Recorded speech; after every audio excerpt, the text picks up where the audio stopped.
Hello family, this is Riley from Alliance Recovery Center. We are back today with our M.A.T. Fast Facts. What we wanted to talk about today is that question or that concept, that statement of you are just substituting one drug for another while taking these medications. I want to break that down from different levels. But with talking about this too, I want to fit in here that my job title at Alliance Recovery Center is a certified peer specialist. And what that means is I'm a peer. I have experience not only with opioid use disorder, but with medication-assisted treatment being my pathway towards long-term recovery. So first off, if you've watched any of these other videos, we've talked a few times, I think in two other videos, we talked about the difference between addiction and dependence and how those are very much two different things that people often interchange the words and use them as one. But it is important that we separate the two. The concept of being dependent on a medication, and yes, we are saying this in relation to methadone or Suboxone, but really any kind of medication that your body becomes dependent on, which could be insulin, could be heart medications, could be antidepressants, could be all kinds of different things that our body becomes dependent on. But notice when people are dependent on certain medications, we don't accuse them of being addicted to that medication. Addiction, by definition, is the continued use despite negative or harmful consequences. Continuing to use and not wanting to, swearing up and down that we'll stop, and we keep doing it. There's 1,012 examples there. And chances are you just might know what I'm talking about.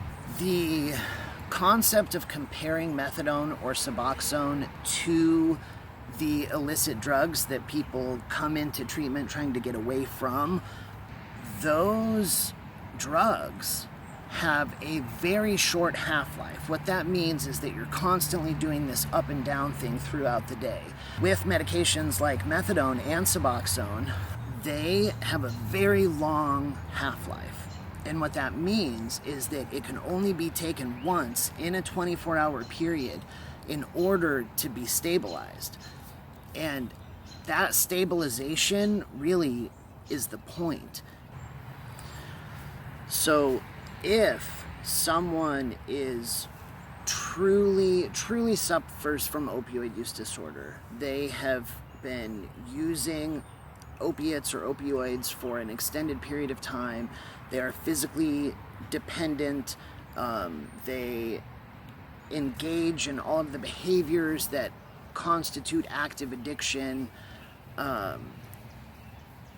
When they stop using these illicit drugs and start taking the medication, the intention there is stabilization. You are stabilized, you are physically taken care of for that next 24-hour period. And when we say you're just substituting one drug for another, where that completely misses the mark is that all of those behaviors, the lying and cheating and stealing and chasing this euphoria and constantly wanting more, and all these behaviors that I would do that were completely against who I really truly am as a person, stops.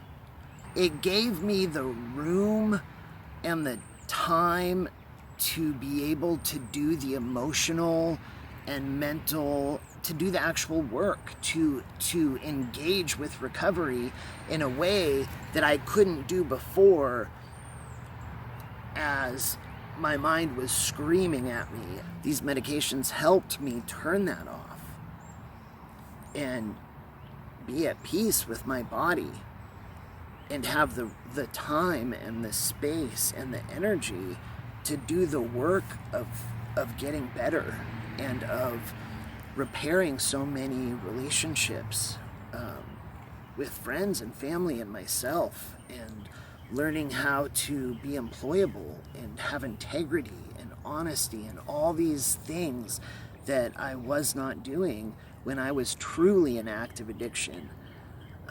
Truly in active addiction, not taking a medication. Taking the medication, for me, is what helped me engage with recovery in a way that I was not able to prior to. I encourage you to drop some comments below, engage with us, ask some questions, talk about it. Let's get some dialogue going here.